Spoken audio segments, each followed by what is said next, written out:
Okay. Hi guys! Hi, we're back again. Yeah, first of all, we want to thank you for your support on the previous video. We received a lot of messages and also personal message on how helpful the video was. We are really grateful, especially to Sabrina, who has helped us with this video, and we want to continue to make more content like this that will be suitable during this period of time. Now, today we'll be talking about mental health. Now, why this topic? Now, being confined to the house and not being able to engage in normal daily routine can cause stress and anxiety. And a lot of people also worry about contracting the virus, including myself, as well as job security and the country's economy and how it could affect every single person.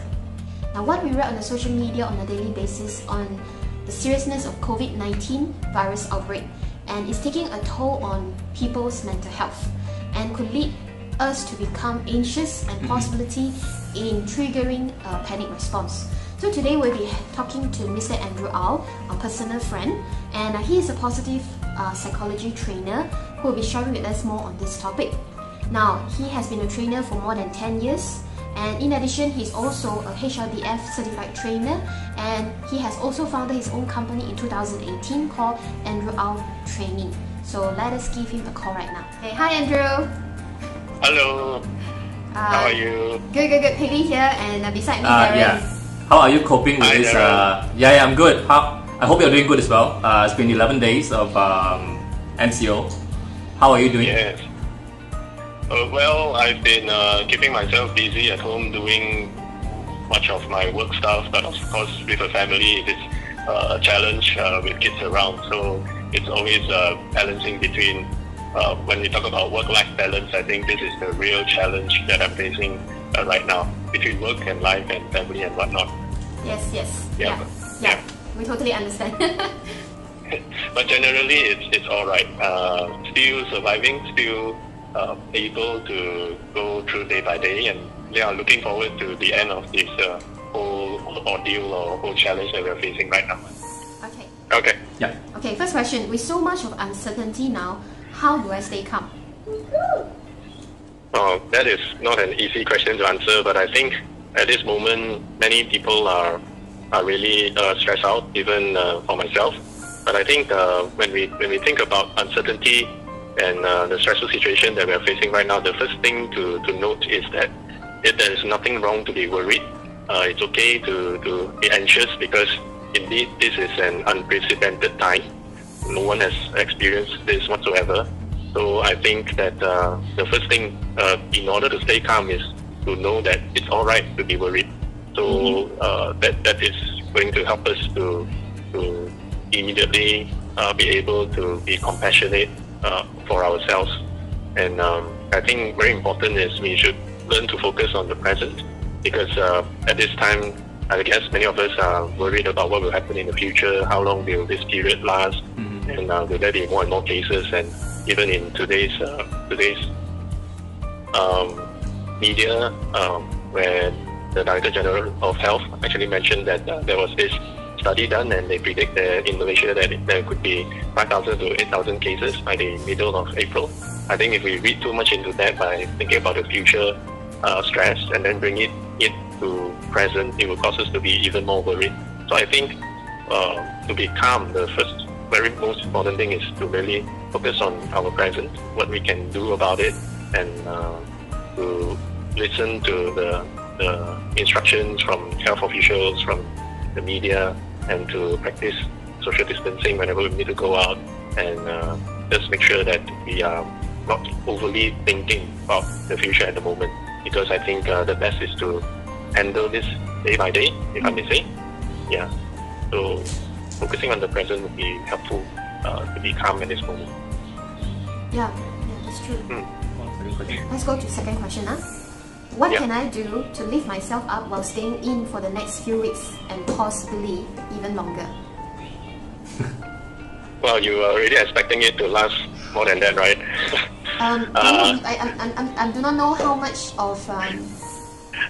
of tests can be done in the next 2 weeks. Anyway, there are already rumors that the movement control order may be extended to 28th of April as well. So my wife reminded me this afternoon.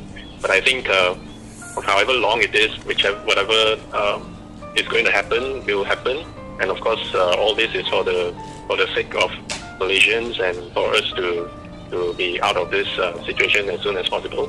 And I'm very encouraged by the Director General again in his media conference today, that he assured us that they are trying their very best to keep numbers low. So I guess while we are staying at home throughout this period, and every day seems to be the same, and I have friends who have told me that they don't even know what day it is, and they have to remind themselves that today is a Saturday or Sunday, and every day is like the same, right?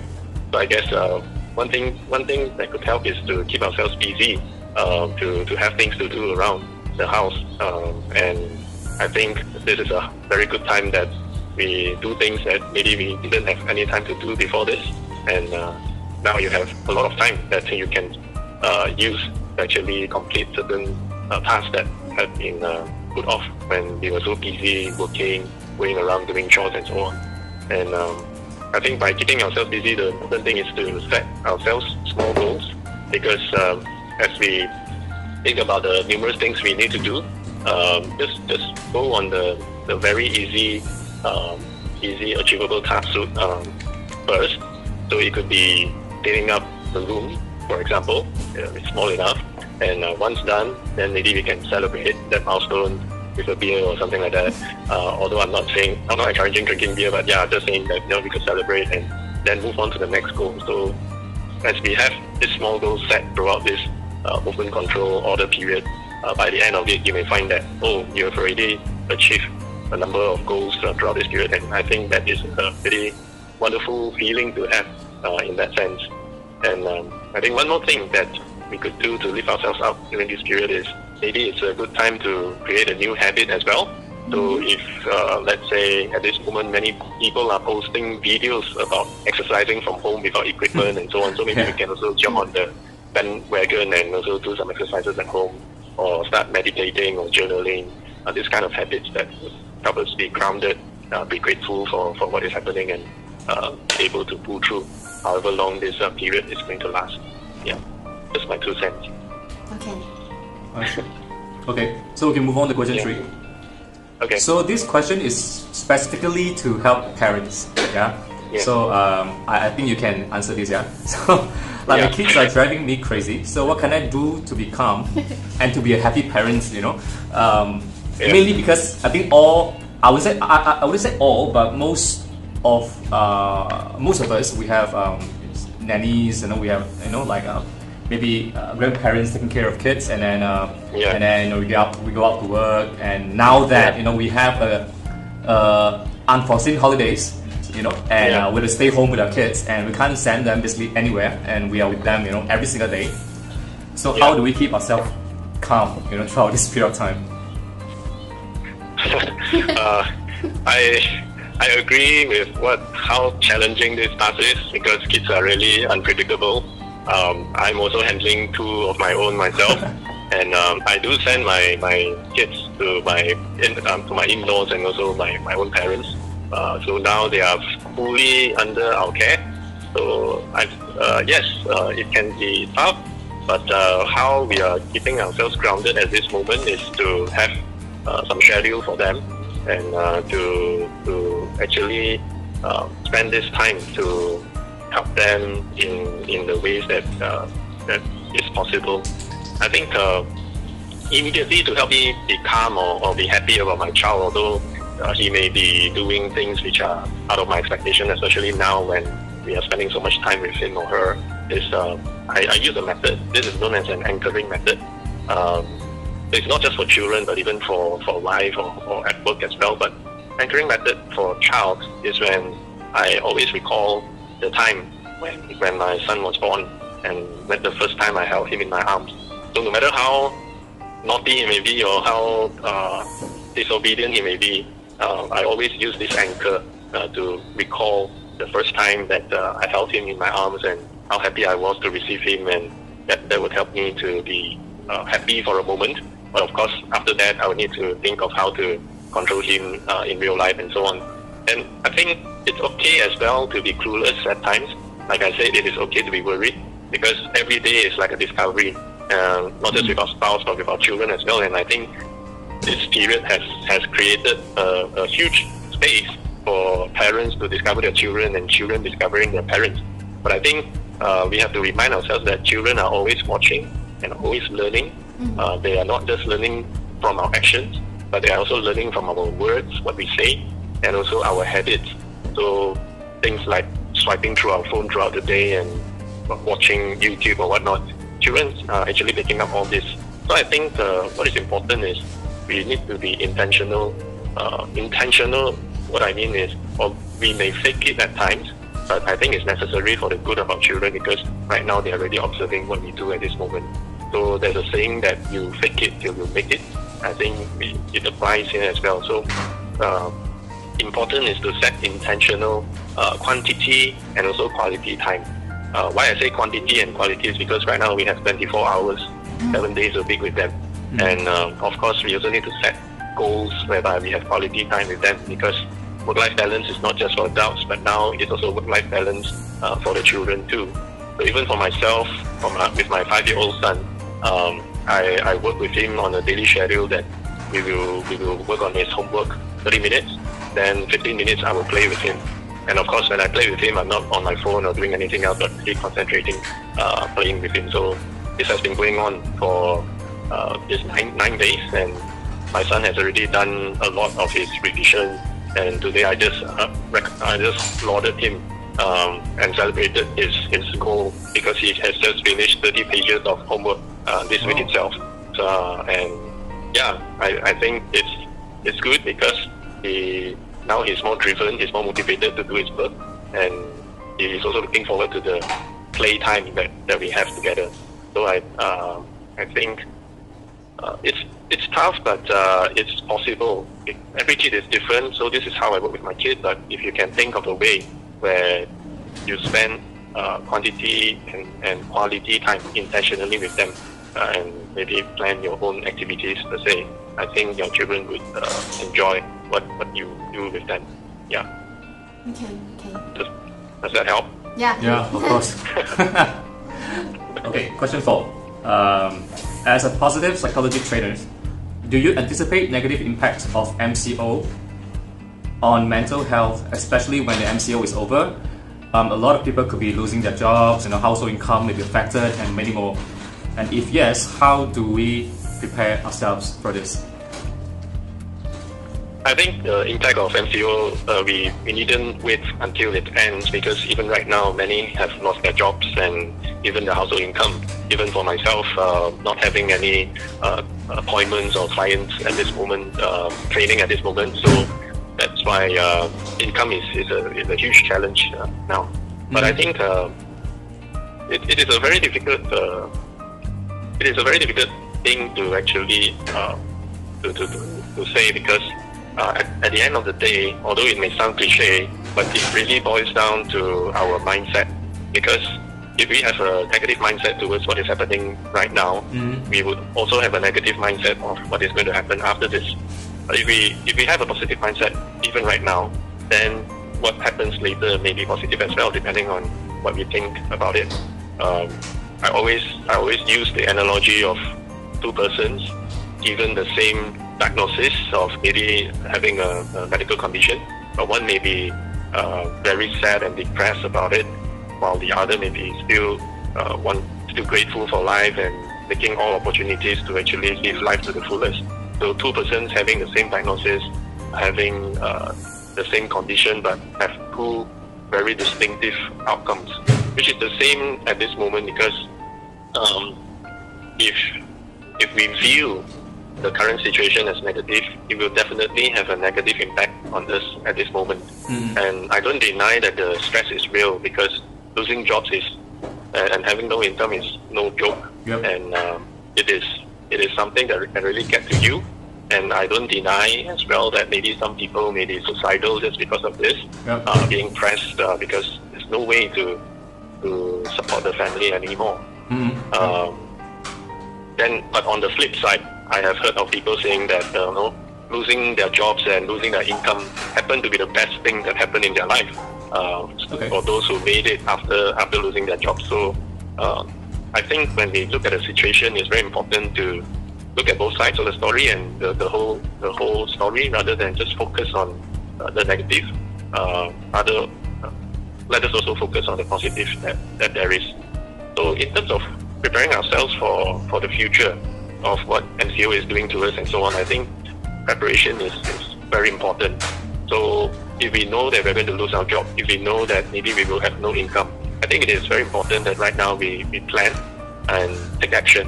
The problem is we may be thinking and overthinking, but no action is taken. So I think it's very important that we realize the situation that we're in, and then we plan to mitigate it, and then take action on it. So in terms of handling stress and pressure, I always tell people that you need to acknowledge the stress or the worry or fear that you have, and to know how it affects you. Once you know that, you can actually plan out some actionable steps to be taken. And as a positive psychology trainer, what I've encountered is when I ask people to think about actionable steps, sometimes they tell me that they have tried everything, and they think that nothing will change, and therefore they don't do anything about it.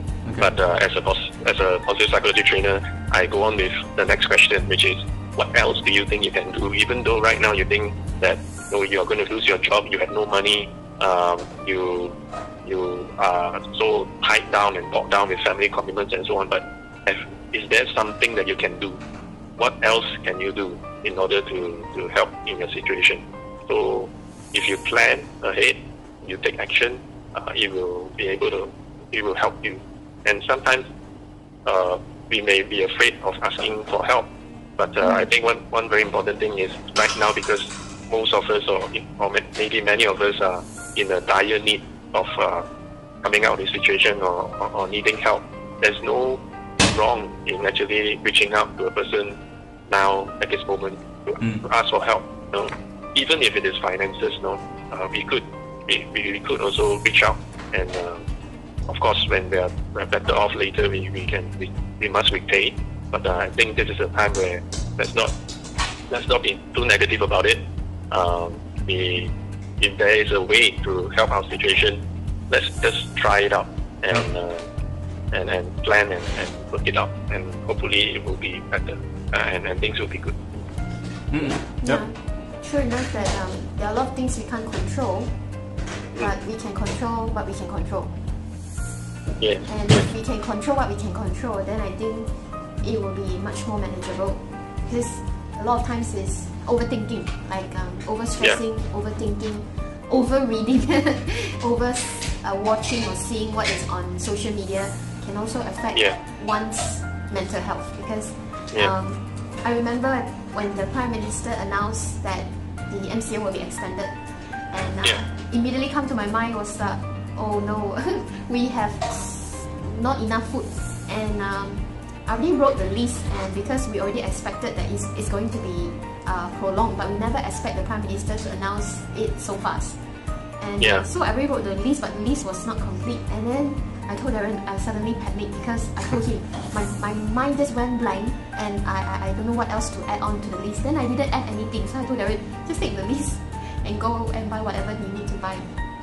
And true enough, when he actually reached the supermarket, a lot of people were on the phone and asked, what else do you need? What else do you need? And I think he said there was one auntie couldn't breathe properly because she was so panicked because of the prolonged MCO. Yeah. And I think I think one thing people panic is also that a lot of things like necessity like bread. It's so hard to get bread nowadays. And people are hoarding bread, like 4 to 5 loads per person. And I think if we were to try to just stay calm and knowing that this necessity will always be there every single day and do not hoard, then everyone else will not be hoarding. It's just like a spiral effect, because Darren actually went out to want to find bread for more than a week already, still cannot find. And finally he found one loaf today. And he was so happy. And I think the important thing is that don't panic, just don't panic, and take a deep breath Yeah, something that we have long forgotten about, how to take deep breath, you know. Yeah, I think this message is definitely important for the society, because the government is always reminding us, right, and asking us to be responsible citizens and so on, and they have also assured us that supplies are enough for people here. But of course, when you talk about hoarding and so on, definitely it will create more demand than supply, then there will be a shortage. Yeah. True. Okay. Do you have anything to add on? Yeah, I think we must always remember that this, whatever that we're facing right now, it is not our own doing. It is something out of our control. So let us remember that not to stress ourselves too much, because this is not due to our own doing, but because it is something external. So don't be too stressed out about it. The second thing is, this is definitely only a temporary situation that we're facing, and it is not going to last forever and ever. So let's not dwell in the thinking that it is forever. If not, it will be quite stressful as well. So it's temporary. And the third one is, although it is quite difficult for us right now, but it is just disrupting a certain part of our life. It is not disrupting everything. So to be optimistic, we must remember that what is happening right now is not personal. Let's not take it personally. And remember that this is not permanent. There is an end or a light at the end of the tunnel, definitely. And it is not pervasive in everything in our life. It's just during this part, during this phase, or during this season. So carrying this thought, it helps us to be more optimistic. Yeah.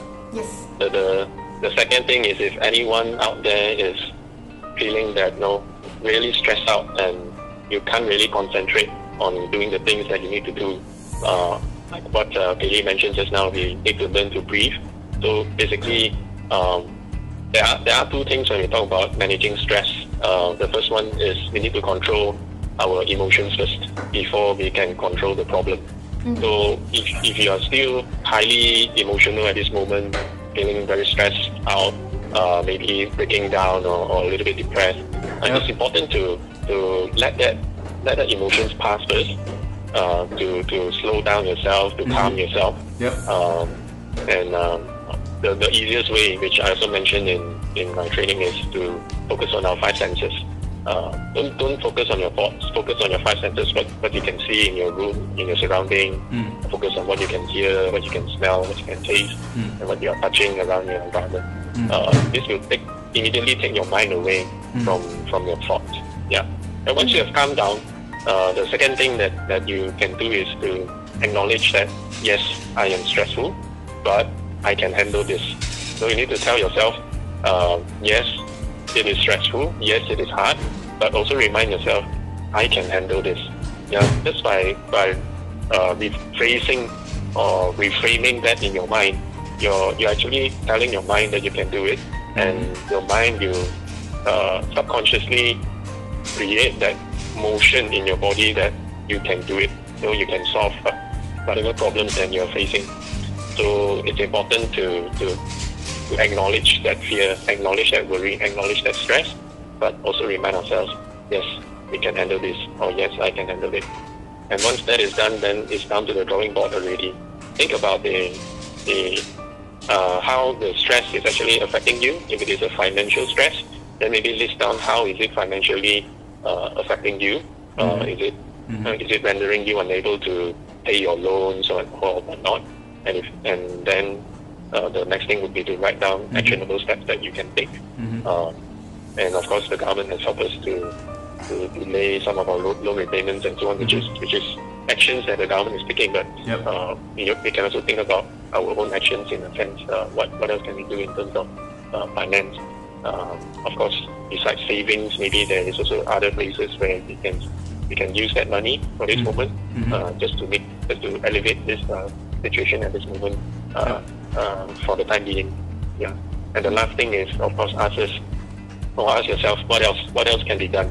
So as you continue to ask yourself what else all the time, then you may find that there are actually many things that you can do, that you can take, many steps that you can take, and hopefully that will help you through. So the point is to always be moving forward, always be having a learning or growth mindset, whereby being aware of the situation and asking yourself, so what is it for me at this moment? What is it for the people that you're living with at this moment, and how can you help in this situation, and how you can move on? How can you make it better for yourself and for others? Yeah, rather than the other way around, which is thinking that oh, this is really a bad situation. How can I be in this situation right now? This is the worst that I've ever faced. I think I will not be able to come out of it at all. Why am I so dumb? Why am I so stupid? Why am I so depressed? Can I be better? So you see the difference in the questions that you ask ourselves would actually lead us either to be more and more judgmental, more and more negative, or it could help us to be more and more positive depending on how we ask ourselves questions and what we think. So that's why initially, I think earlier in the interview, we did mention about mindset, and that is a very important thing to have a positive mindset. And it's not easy to train ourselves to have a positive mindset, but it is not impossible. So I think the first thing is learn to look at our own questions. The questions that you're asking yourself actually trying to put you down the negative road, or are the questions you're asking helping you to be more positive and be more learning in your attitude? That will make a huge difference. Yeah, I think that's a lot that I added. Okay, I think it's very true, because you talk about mindset, and you only talk about this is something that all of us we have never experienced this kind of situation before. It's all first time, and I think rather keep worrying, like 14 days and another 14 days, and it could be prolonged or stuff like that. I think we could use this time to actually think of like how can we make our life better. I think after the MCO being come to an end, and we are released and we are able to go out, and that will be a better direction that we should move on, isn't it? Yeah, the MCO could be 365 days, but now it's only 30 days, so I think it's much bearable. But I guess it's not just for Malaysia, but for the whole world, because the world is fighting together. So I think we have not seen this before. So although it has become this way, but we can see that the whole world is joining hands and trying our best. The world is replenishing or healing itself, if I may say. Yep, true. Yeah. Which is very true. So this is not a Malaysia issue. It's a world issue that I mean all all mankind we're facing at this moment. Yeah. So I guess even at this moment, if I would just open myself to anyone who would want to talk about having a positive mindset or being resilient, not just during this period, but in life itself. Welcome to actually visit my website or even write to me, and we can strike a conversation on this, and we'll see how to help each other. Yeah. Sure. Yep. Okay. Thank you so much, Andrew. Thank you very much for the time. Thank you very much for doing this. Yeah, I think because I think if both of us think that we have to ask this kind of question, I think a lot of people will also need to understand what we're going through and how do we actually have to deal with it. So that is the reason why we spoke to a pharmacist to understand the outbreak and to know and to understand what can be done as public, how can we help. And now that we are talking to a positive psychology trainer herself, to know how to handle our lives now and later, and of course we hope to do something else more that will be able to benefit our audiences and our followers from here. Yeah, that's great. Yep. So thank you once again. Thank you very much for your time, and stay home and stay safe for yourself too, and have fun. Yeah, likewise. Yeah. Thanks. Send my regards to Manyi. Yeah. Okay. Okay. And we keep in touch, Andrew. Yes, sure. Okay, Thank you very much. Okay, bye-bye. Bye. Yeah. Bye. Okay, bye. Bye-bye. So everyone reacts and responds differently during a crisis, especially one that is as big as the COVID-19 outbreak. So some may feel anxious, while others may feel agitated, being confined at home. So there's a lot of things we cannot control in this outbreak, okay? But we can control on how we respond and react towards this global health crisis. So, like from the conversation that we have with Andrew, it is so important to acknowledge how we feel and not just brushing it off.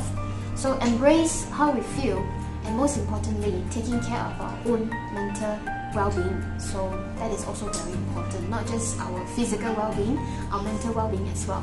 Okay, so take care everyone. I hope everyone is safe and continue to stay home and stay positive. Okay? Yep, and we will do more relevant video, and then to benefit, you know, all of you, and of course as well as we benefit ourselves. Okay, so stay home, stay safe, and check on your loved ones. Okay, we'll see you in the next video. Bye bye.